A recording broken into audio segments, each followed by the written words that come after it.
next weekend, Lord willing. We're going to turn to Exodus chapter 20, verse 14, and I know some are saying, do we have to go through these? And my answer to that is yes. You may know what it says, but you know, we have generations that have not been taught these things and don't understand the basis of why we have them, because God was dealing with a people who didn't know him, and he revealed himself and he said, now this is how you worship me, this is how and why, and this is how you treat one another. And if you treat one another in this way, they will treat you the same way. And so there are lessons for us to learn about how to love our neighbour. And it's part of these last 6 about where we treat each others. And this commandment is one that our modern culture struggles with because it goes against all natural desires and inclinations. This commandment has often been referred to as the sex commandment because the Bible reveals that every form of sex is a sin of adultery, except when it's between a man and a woman who are married. This means this commandment embraces everything to do with our sexuality. Such issues as fornication, prostitution, pornography, masturbation, rape, and the list goes on and on. Why? Because they all have to do with relationships, about how we treat one another. Last week we looked at the 6th commandment, don't murder, because all life is precious. All life must be protected and preserved because we are image bearers of our Creator. And that's important to understand. You might be sitting here this morning and say, Pastor, what's this big deal? Well, we want to examine this issue to give us a better perspective of why God believes it is important. And as I was preparing this, I came across a lighter note. And it was in one article that I'd kept from the Reader's Digest. And it shares this incident about Exodus chapter 20, verse 14. In 1631, the King James Version was reprinted by a London publisher.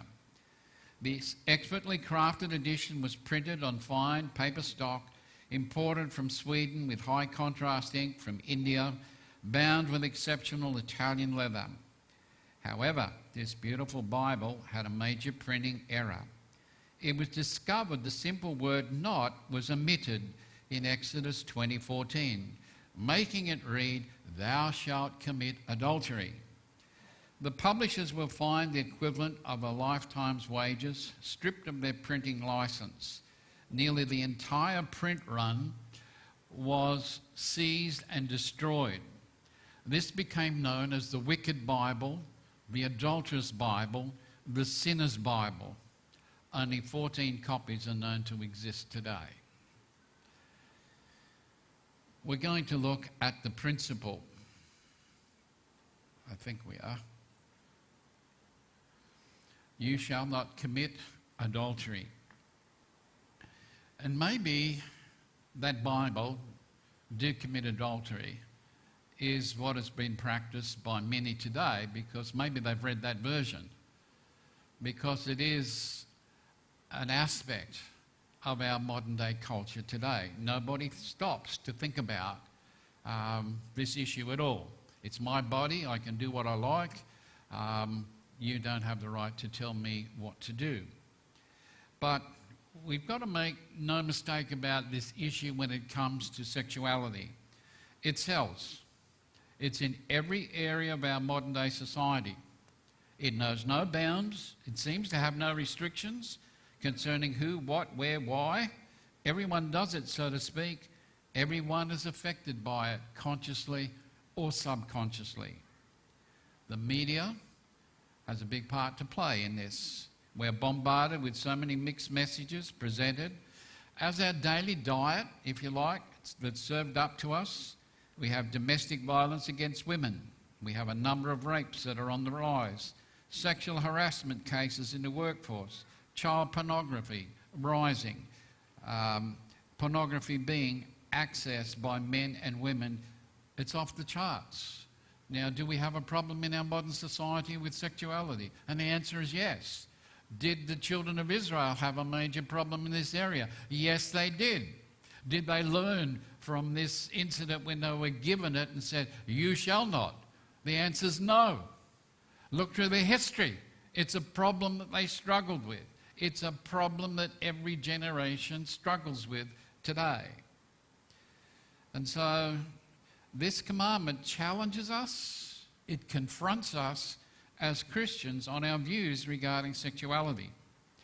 Well, most in our society, if you said, but the Bible said, would turn up their nose at any attempt to place restrictions on any form of sexual expression. They would see it as a personal imposition on their personal rights, and they won't have a bar of it. They don't want to hear what the Bible has to say about this issue. Now, often, Christians are being accused of being hung up about sex, accused of viewing the human body as being something dirty, and human sexuality as shameful. They use the words like repressed, Victorian, prude. They're all words that our culture uses when they think about the Bible's view on sex. As a society, we're pretty tolerant in most things. But when we enter the areas of religion, sex or money, hey, these are off limits. They're personal. These things are between me and God. They're not the business of anybody else. We don't want government. We don't want any agencies with laws interfering in our private lives and our choices. Yet this commandment makes it very clear that as a Christian, God is interested in what I do in my bedroom. You might say, wow. Yes, why is he interested? Because he makes a claim on every area of my life.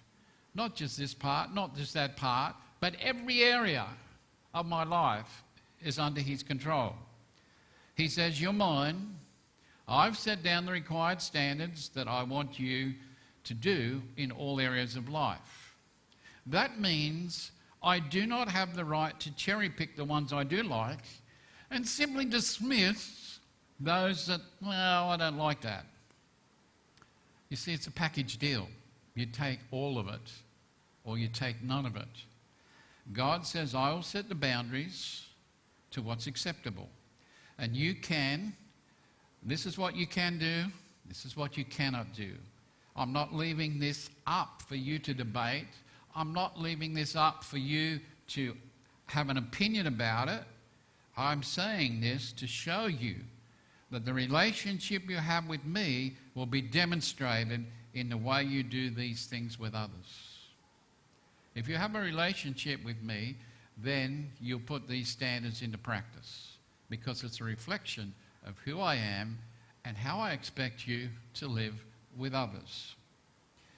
And one of those things that makes it wrong is God's boundary around the sanctity of marriage. Do not commit adultery. It's a boundary line around marriage, and it's saying to us today, do not sexually take someone to yourself who doesn't belong to you through marriage, and do not give yourself to anyone else other than your spouse. That's the boundary. That's what God draws the line in the sand to. Faithfulness in marriage is the building block for our society. It's the foundation in which the family is built. It must be protected. It must be preserved for all future generations. Now, once again, this goes against our society's mentality today that's trying to cancel out anything that preaches a message about the sanctity of marriage. Our society is saying marriage is not that important anymore. It's something that we get from tradition. It has no relevance for modern men and women today. They see marriage as just being a piece of paper. It's not necessary to make a commitment to a permanent relationship. And the thinking is that if two people love one another, that's all that matters.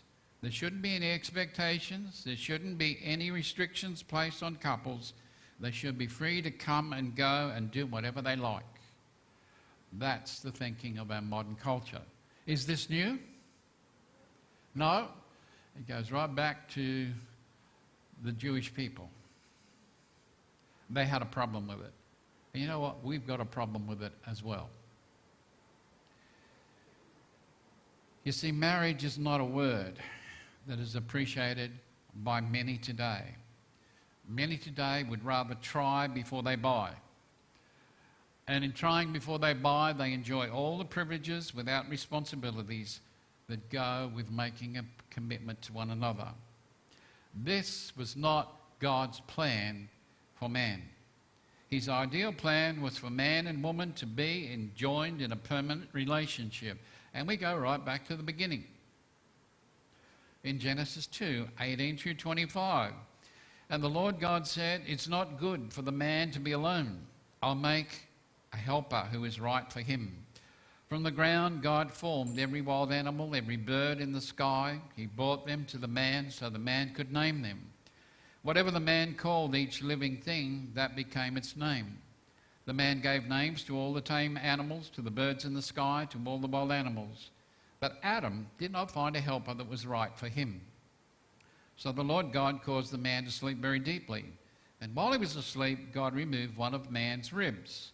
Then God closed up the man's skin at the place where he took the rib. The Lord God used the rib from the man to take a woman, and then he brought the woman to the man. And the man said, "Now this is someone whose bones came from my bones, whose body came from my body. I will call her woman, because she was taken out of man. So a man will leave his father and mother, be united with his wife. The two will become one body. The man and his wife were naked, but they were not ashamed." Marriage is designed by God to be a permanent bond. One woman pledged in public commitment to live together in a faithful relationship with one man who was a husband for life. That's God's ideal for marriage. That's the permanency of marriage. Now, the keeping of this seventh commandment safeguards the integrity of every marriage and safeguards against sexual sin. Any sexual expression outside the boundaries of a marriage relationship between a man and a woman goes against God. It's a sin. It's plain and simple.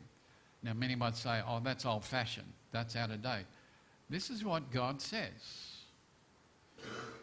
Now, he makes a powerful prohibition in this thing. The first thing he says is adultery. What is adultery?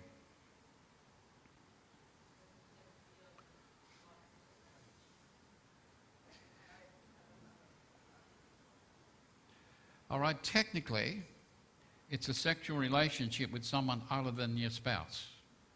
That's technically. We get the word adulterate. It means to make impure by adding extra, some inferior ingredients. It means to add and alter. And when you add someone or something else to a marriage, you're altering it. You're changing it from what it was meant to be. It's interesting that Jesus addressed the culture of his day as being an adulterous and sinful generation. Now, that was Jesus' generation. I wonder if he was here today, what would he say about our generation? What would he say about our culture and its fixation today? Probably worse. But adultery is a conscious decision to break the promises that were made in the presence of witnesses and before God himself.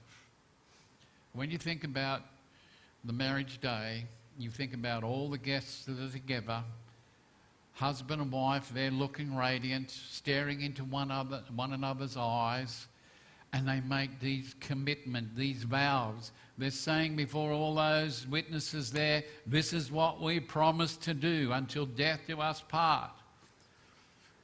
And then you have the witness of God himself. This is not to be taken lightly. It really isn't. It's a special relationship. Deuteronomy 22:22 makes a pointed statement that if a man is found lying with the wife of another man, very clearly it says both will die. This is how it was treated. The penalty for failing to keep this commandment was death. Now, this is interesting. If I use the word fornication, what do I mean? No, I don't mean the same thing. It's an old-fashioned word, mainly used in the King James version of the Bible. But it was interesting because a few years ago I was asked by a young man, "Pastor, you show me anywhere in the Bible where it says that you can't have sex before marriage. Could you show me?" And it's covered in this word, fornication. This word, fornication. And it applies to any and every kind of sexual expression that people who are not married are engaged in. It's called fornication. Now, adultery is engaging in a relationship with a married person who is not your partner. Fornication is having sex before marriage with anybody you like. So there's a difference. So what I'm saying is, the Bible has clearly a lot to say about whether you're single or you're married. It has clearly defined principles for sexual purity. And it says, these are the standards that I set. When you're single, when you're married, this is what I expect you to do. Now, you may be thinking to yourself, well, Pastor, that's just not fair in the day and age in which we live.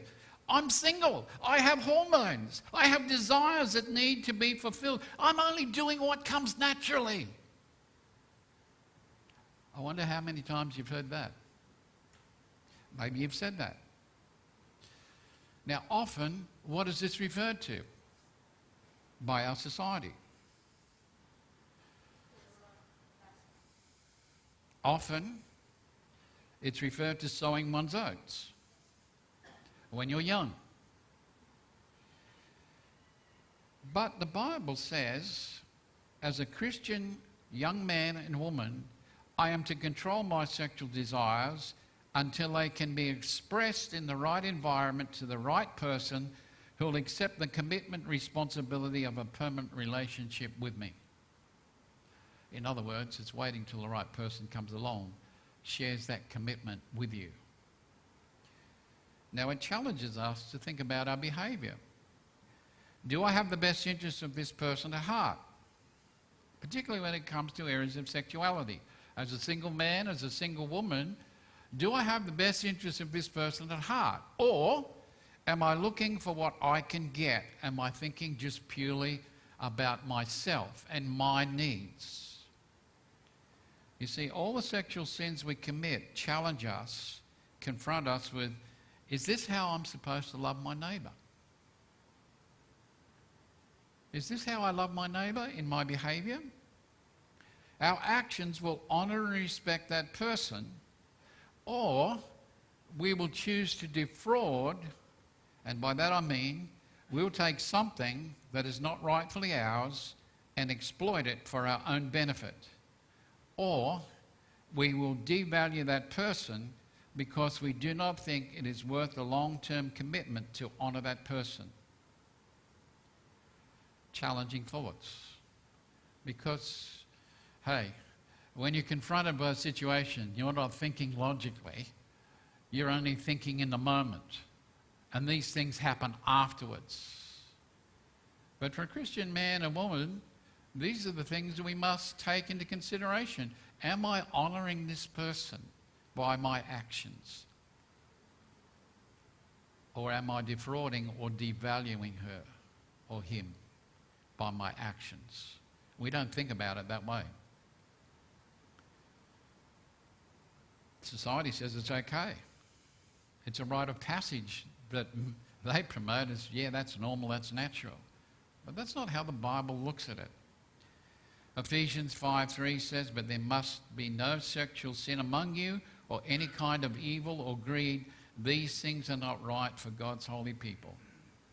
So we're to be different. We're not to be governed by our desires. They are to be self-control. Why? I'm to honour and respect and value my neighbour. I want them to value me. Don't want them to take advantage of me in any area. So why should I do it to them? We don't think about it. Lust. Jesus made it plain what he thought about this in Matthew 5:27-28. "You have heard that it was said, 'You must not be guilty of adultery.' But I tell you that if anyone looks at a woman and wants to sin sexually with her, in his mind he has already done that sin with the woman." Wow. How do we deal with this subject?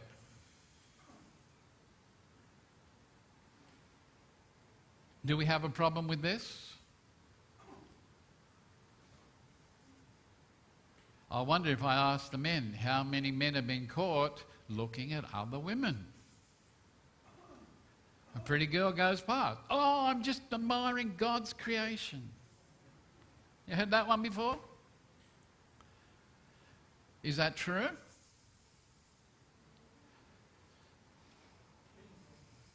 It could be. It could be. But Jesus gets to the heart of this issue. Now let's rule out what Jesus is not saying here. Jesus is not saying that sexual attraction is sinful. Jesus is not saying that if you've already lusted, you might as well follow through, as if physical adultery is no different than adultery in the heart. What Jesus says, that lust is the root or the cause or the source of adulterous behaviour. The text literally reads in the Greek, "If anyone looks at a woman for the purpose of lust." That's the meaning of the Greek behind it. So you might be attracted to someone, but here it's saying you're specifically drawn by lust, and that is specific. That is wrong. This isn't about attraction, but it's mentally undressing another person, dwelling in the inward fantasy of what it would be like to be with that person. Lust here as to desire any kind of sexual pleasure with anyone who may not legitimately provide that pleasure. Any thought you would be immoral to act out a sinful lust. This, of course, makes us all guilty of adultery. Now, once upon a time, you could say that men had the biggest problem with lust, but not today. Men and women are equally drawn into this area of visualising, fantasising, and wondering what it would be like with this person or that person. And I'm going to address those issues very shortly. But Jesus is saying, this is lust. This is as though you've already committed the act with that person, even though it's up here. But this is where it all starts, with the mind. We then have a problem with pornography and cybersex. Now, I'm emphasising this point again. The only acceptable setting for the expression of sexual love is in the context of marriage between a husband and wife. This is according to God. And God was the one who created sexuality. And so sexual intimacy before marriage or with anyone other than your marriage partner, it is sin. Now, what is pornography?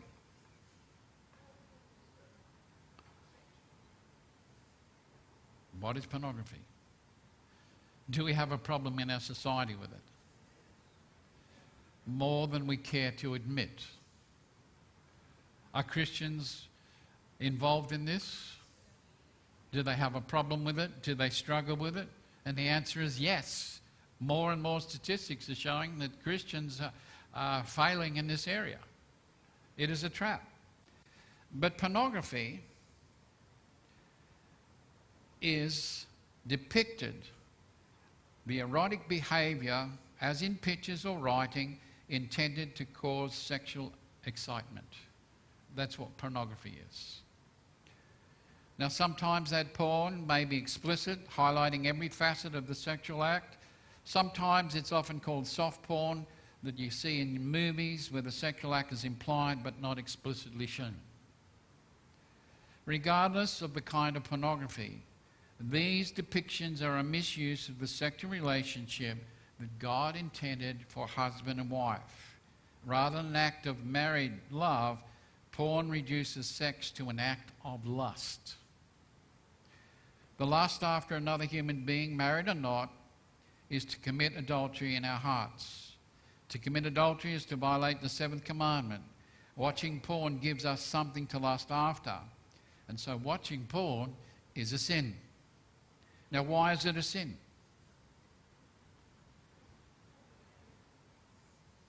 Because God's design for marriage and the human mind, He has the boundaries for it. He knows what works. The marriage union involves both physical faithfulness as well as mental faithfulness. The choice to be faithful or unfaithful begins up here in the mind. That's where it starts. With our thought processes. If we're unfaithful in our mind, lusting after what is not ours through pornography or other means, it is impossible, and I state it again, it is impossible for us to remain fully committed to our marriage relationship and family. It doesn't even matter whether we're married or not. Pornography affects both how we think and what we think about. And that unfaithful thought process will follow us into marriage.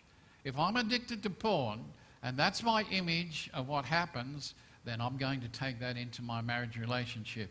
And guess what? I've got big problems. Because it's not realistic. In other words, pornography is guaranteed to damage the marriage relationship and the family.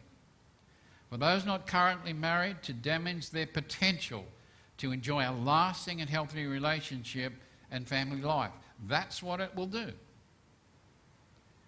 Pornography also damages people who do not marry because it detracts from the Christian goal and purpose to become more like Christ in thoughts and deeds. Now, one writer puts this influence or this observation he makes regarding the differences between men and women. Men are readily aroused by visual stimuli, whereas women seek relationship. The reason for the difference in the sexes lies in the observation that men and women are different by design. Hello? That's not the message I'm getting in our society today. No differences. We can do anything and everything. We're the same. Well, hello. God said, look, men and women are different. They were made different. Men express fact. Women express emotions. Men are objective. Women are personal. Men want basics. Women want details. Men can detach from their surroundings, but the home is the extension of the wife. Men are more liable to engage in using pornography, whilst it is primarily women who engage in fantasy role-playing online.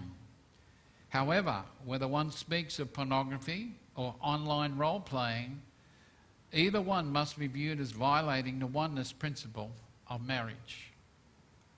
Whenever a husband or a wife crosses the line of contentment with their spouse, entering the realm of desiring another person, they are sinning against the one to whom they committed themselves, and they're sinning against the Lord. And I make this important fact, particularly to all men, because we're all experienced it and we can fall into it very quickly. No woman can ever compete with pornography. No woman can ever compete with pornography. Life does not airbrush our flaws, and since being a wife does not permit continuously being made up to fulfill the fantasy that is scripted by the pornographer, wives cannot compete with pornography. Whenever a man uses pornography, He is saying to his wife, there's a flaw in you. He is admitting she no longer pleases him and he needs to go outside the marriage to find fulfillment. Now that might hurt, but it's a truth. That is what a man is saying to his wife if he's involved in pornography. You've got a flaw. You can't fulfill my desires, so I have to look outside. Likewise, whenever a woman engages in cyber infidelity, she is saying to her husband, you no longer do it for me. She is saying that her virtual world is more satisfying than the real world in which her husband lives and works and loves. So what it's saying is, it's very easy to say, you're not meeting my needs or my anticipations or my expectations. What are they based upon? By what you take in up here with your eyes and your mind. That's the source of where it all starts. Discontent, devaluing a person. Now, does that happen in Christian marriages? You better believe it does. You just don't say, hey, Pastor, I've got a problem with pornography. I've got a problem here. I've got a problem here. I've got a problem here. I just don't know what to do. But I believe I've got the right to have my desires fulfilled. Well, my challenge to you is, what does the Word have to say? Are you interested in what God has to say? Because He's designed us in a way that He knows and understands how it works. Not the way that the world portrays. Now, I'm going to put this up, but I'm not going into great detail because I've spoken on this before. This is something that our culture has endorsed. It's something now that we've become acceptable. And the opinion has been, if you love each other, it shouldn't matter. You should be able to do it. But my challenge is, what does God have to say? It's not based on public opinion. It's, what does God have to say in these areas? And He has quite a lot to say, and I encourage you to do it. Then He goes to the prescribed practice. Now, I know that what I'm saying here goes against the tide of public opinion, and it brings people into the area of conflict and will probably offend people who want to justify their behavior and actions and the relationships that they have with one another. And you're going to meet people who are living together. When I grew up, it was called living in sin. That's how it was defined. If you were living with somebody who you weren't married, it was called living in sin. And people shied away. Now it's acceptable. And so what I'm saying is, this view, as presented by God and the Bible, is going to bring us into conflict, because it's going to challenge and confront people with an issue they don't want to do or change. They're happy with their relationship. Now, it's important that as a Christian, it's important that as a church, we have biblical convictions. In other words, know what you believe and why you believe them, and stand up for them. Now, as a church, I believe we should have some convictions. I'm not going to give you a whole lot, but I'm going to give you something, because these are issues. What if I put this up? What are your convictions about gender?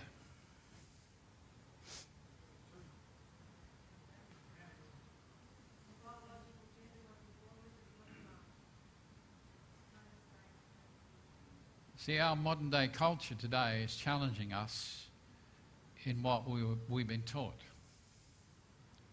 And if we haven't got a firm foundation of what we believe and why we believe it, we're going to accept, consciously or subconsciously, the opinion or culture of our day.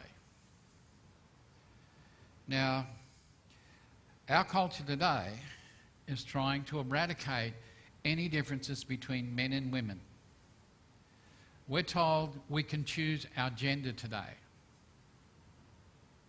What do you feel like being today?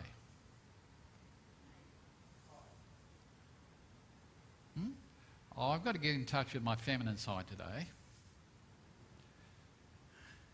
What is challenging us, I can be fluid. I don't have to be absolute about these things. I can be fluid when it comes to who I want to be and my gender. I don't have to lock it in. It's constantly changing.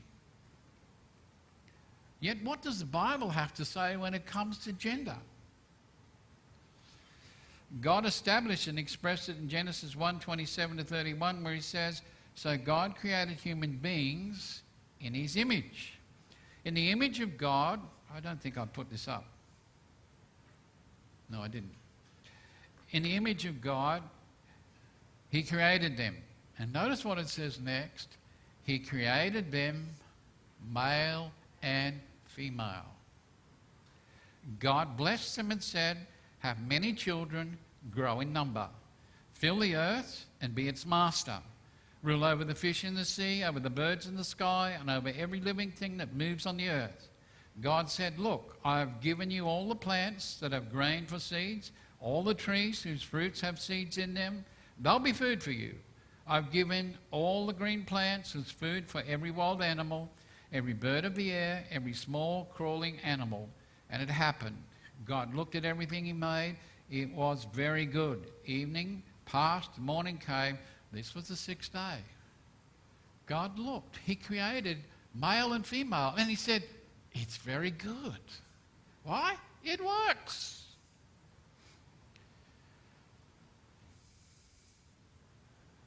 Human sexuality.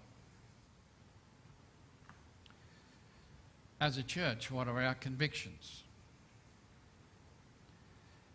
We believe that God has commanded that no intimate sexual activity be engaged in outside of a marriage except between a man and a woman.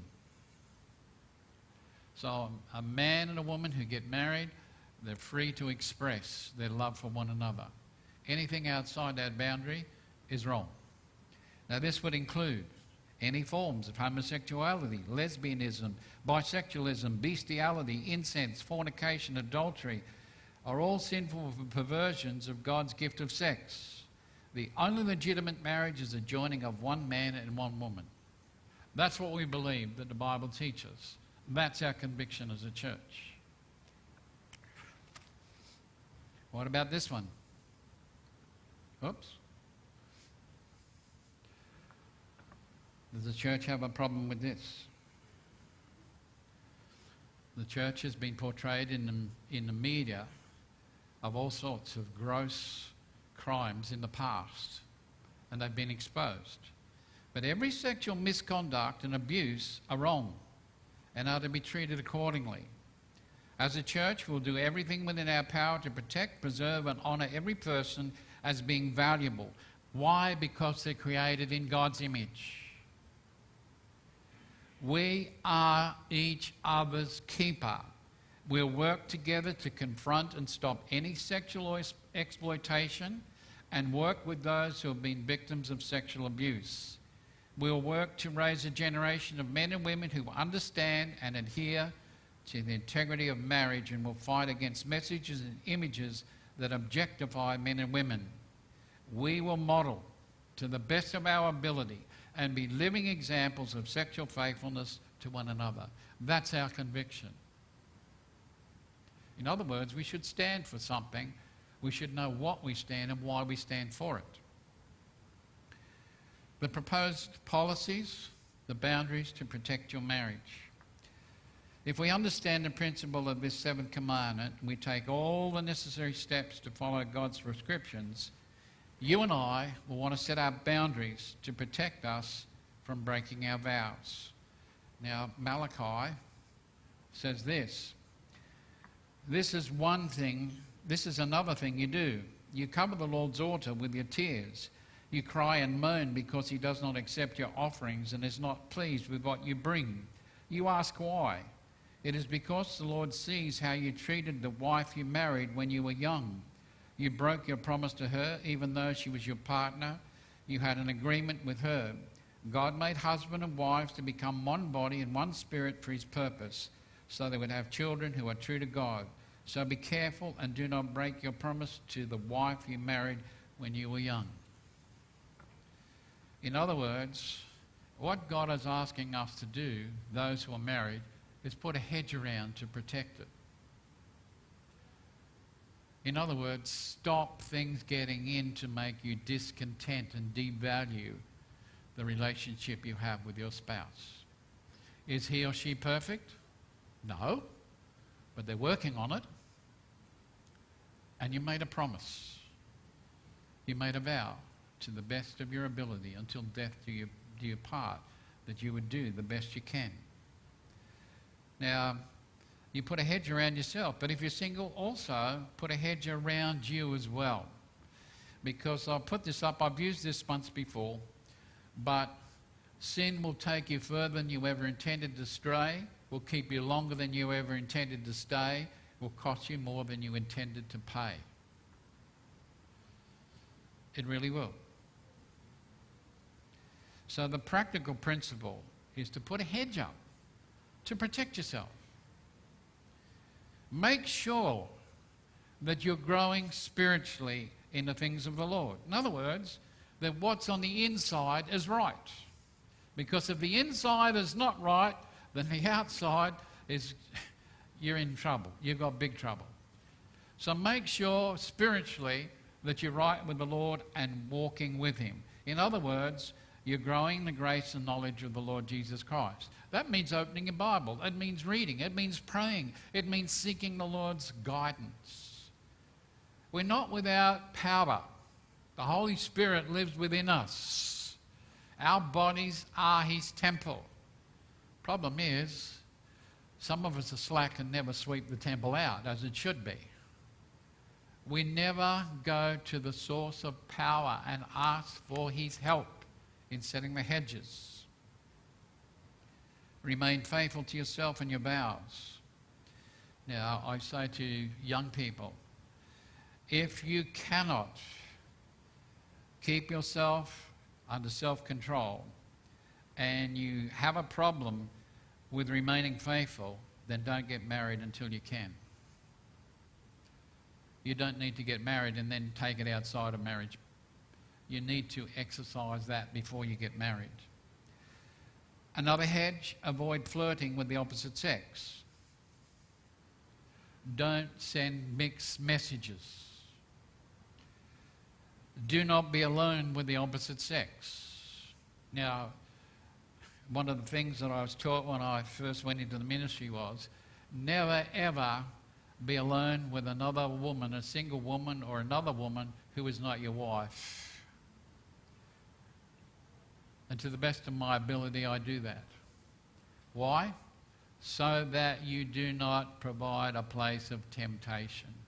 You might be legit, but another person might have other ideas. Do not allow yourself to be in a position where you're alone with the opposite sex and things could get out of hand. And be careful how you touch a member of the opposite sex. Be very careful. Now, one of the things I was taught when I went to college is don't place your hand on a woman at all. Now, most of you might think, you know, our pastor is not a huggy, feely, touchy, expressionist person. I do that for a reason. It's not because I am not without emotions, but I don't want to send the wrong messages or be told I'm thinking of something else. So I don't put myself in that position. It's nothing against you. It's just, this is something I was taught. Don't touch the opposite sex unless you've been given that permission, like hugging or whatever. But there are some times where it's considered appropriate and others not. But just be careful about how you touch, because it's not only you. You might be fine, the other person might be fine, but somebody's watching say, did you see the way that pastor hugged that woman there? Wow. Is there something wrong there? Is there something happening? You see how minds work? Something can be innocent and taken all out of context. Put a hedge up. Another hedge. Be careful what you watch. Be careful what you look at. As Job 31:1 says, I made a covenant with my eyes not to look lustfully at a young woman. That's what all husbands should do. Put a hedge around. Be careful what you watch. Don't compromise your values and morals when you're single by dating or marrying anyone who is not a Christian. I can't emphasize that more, because you'll be drawn in two different directions. Oh, but we're in love. Well, what happens is once you get married, all the things, the everyday circumstances will pull you this way and that way. A person who's not married to a Christian finds that there's quite a lot of tension because there's two different directions. Many have done it and many have wished they had put a hedge around. Another hedge, recognize your weaknesses. If you have a problem in these areas, then don't put yourself in the position where you'll be exposed to it. I read of a young man who became a Christian, and he'd had problems with sexual activity as a single person. But he thought, now that I'm a Christian, I can overcome this. And he went to a house of prostitution just to test it out. What do you think happened? He fell. He said, why didn't the Lord protect me? Really? If you've got a weakness and you know that's in that area, then don't put yourself in that position to be exposed to it. Because these are natural desires and appetites that can overcome people in every situation. You can be resilient, you can be strong, but you know you can fall too. If you don't put the right hedges in place to stop you. So if you've got a weakness, don't put yourself in the place where you're exposing that weaknesses. Another hedge is have an escape plan. Have an escape plan. Know and recognize the signs. And as my mother used to say, don't play with fire. Because what happens when you play with fire? You'll get burned eventually.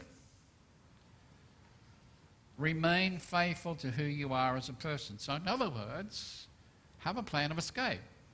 Know the signs and be prepared to go. Another hedge, recognize the consequences of your actions and the impact that will have on others. Now, there are that many people who have gone and done the deed and been caught, and they didn't think of the consequences.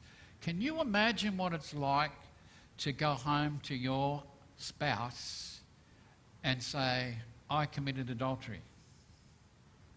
I was unfaithful to you. How do you think that will impact them?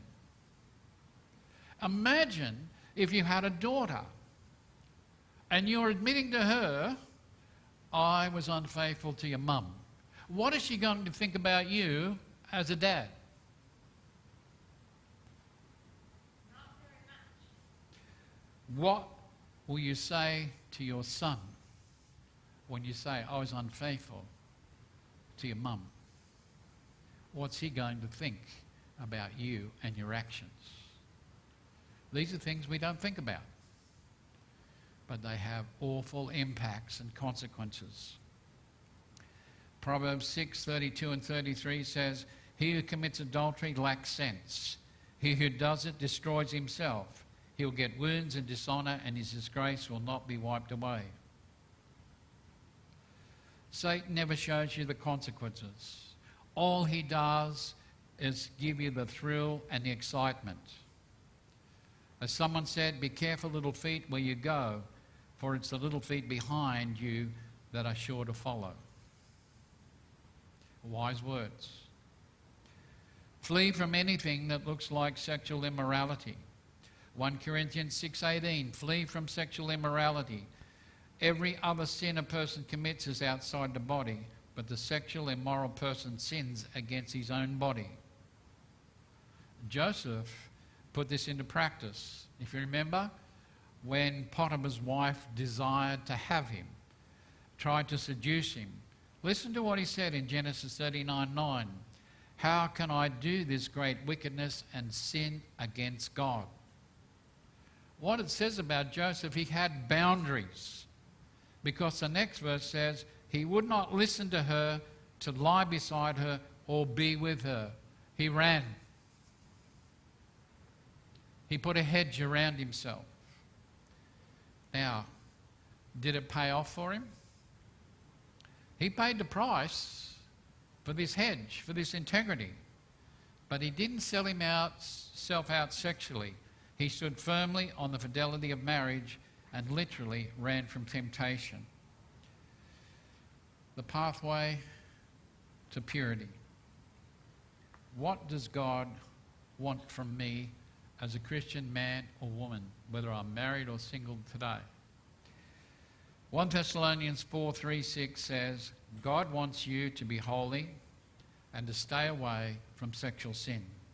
He wants each of you to learn to control your own body in a way that is holy and honourable. Don't use your body for sexual sin like the people who do not know God. Also, do no wrong or cheat another Christian in this way. The Lord will punish people who do those things, as we have already told you and warned you. So the seventh commandment here is relevant for us today. But it's a challenge. It confronts us and said, what's your relationship with the Lord Jesus Christ like today? Is it close? Is it drifting? Is there discontent in your own marriage and say you're wandering away? Alpha used to say, the other man's grass is always green until you get over there. But how close is your relationship with the Lord today? Are we floating with the culture of our day? Are we putting into practice, consciously or subconsciously, the messages that they're sending? Maybe we have thought about crossing the line. We thought about it, and maybe we have done it. I don't know. And it's time to come clean, to stop it, get right with the Lord. He offers forgiveness. Now let me say this, adultery is secretive and it's dishonest. And no one,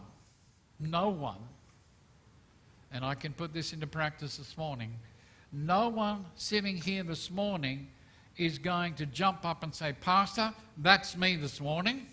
I have committed adultery. I have been unfaithful to my wife. I've broken my promises. No one's going to say that. They're going to keep that a secret. And that's what adultery is. It's secretive and dishonest. One writer captures the essence of adultery by saying that adultery loves darkness, flees the light, and for as long as it can, tries to remain a secret. This alone should be enough to tell us that what is in the heart of adultery is sin. Sin loves to remain in darkness, while righteousness loves the light. King David provides us with a pathway back to purity. When you've been guilty of adultery, read Psalm 32, 1-5. I don't think I put that up. No, I didn't. But Psalm 32, 1-5. How blessed is the one whose rebellious acts are forgiven, whose sin is pardoned. How blessed is the one whose wrongdoing the Lord does not punish, in whose spirit there is no deceit. When I refused to confess my sin, my whole body wasted away, while I groaned in pain all day long. For day and night you tormented me, you tried to destroy me in the intense heat of summer. Then I confessed my sin. I no longer covered up my wrongdoing. I said, I will confess my rebellious acts to the Lord, and you forgave my sins. David is saying, I did the wrong thing here. You know what? It didn't do me much good. I am sorry for what I've done. In other words, he carried a heavy burden. You know, there's nothing like carrying something that's not yours. You want to get rid of it. And this is where forgiveness steps in, because adultery can be forgiven. It doesn't mean that that person It means that person, your partner, will forgive you, but it's going to take some healing to do it. But forgiveness is available. David tried to conceal it. He tried to keep it a secret of the sin that he suffered when he committed adultery with Bathsheba. But you know, God sent a prophet. He sent someone along to expose it. But David carried this secret with him. He really did. And it was a burden to him. It says, "For when I kept silent, my bones wasted away through my groaning all day long." This is what happens when you try to keep it within. It builds up. It affects you physically, mentally, and emotionally. And that's the word, the interesting word here that David uses, groaning. And that, using the original language, described the roar of a wounded animal. This is what David said, "This is me. I was a wounded animal day and night. I couldn't find relief." He says, "Your hand was heavy upon me 24/7. It's interesting, you can do the act and then try and cover it up, but this keeps a good record. You can't get away from it. David had the solution when he couldn't find relief. "I acknowledge my sin to you. I did not try to cover it up. I confessed my sins to you, and you forgave me." You forgave me. So instead of concealing and hiding, David confessed. He acknowledged his sin by stating that he'd done it. He stopped trying to cover it up. He stopped living a lie. Now, having said that, we can't expect God to cover what we're not willing to uncover. God can forgive us, but He expects us to own up, man up, and take responsibility for what we've done. Own up. Yes, I've done it. But you'll notice in that psalm, he takes personal responsibility. My sin, my iniquity, my transgressions. He doesn't minimize it. He doesn't deny it. He doesn't blame somebody else. He doesn't argue about the meaning of it. He calls it, "This is my sin." It's not an error. It's not a mistake. It's not a midlife crisis. It's not a lapse in judgment. It's not a fling. It's not an affair. It is adultery. And that's what we need to be honest about. Call it for what it is. The greatest holdout to the healing is when we hang on to it ourselves. Sexual sin can be forgiven. Think about what Jesus said to the woman caught in adultery in John 8:11. He says, "Neither do I condemn you." That's what grace is all about. But there's more. He challenged her to live a life of purity when he said, "Go, and from now on, sin no more." In other words, make it right. I'm not condemning you. You're forgiven. Now don't do it again. Put the hedges up.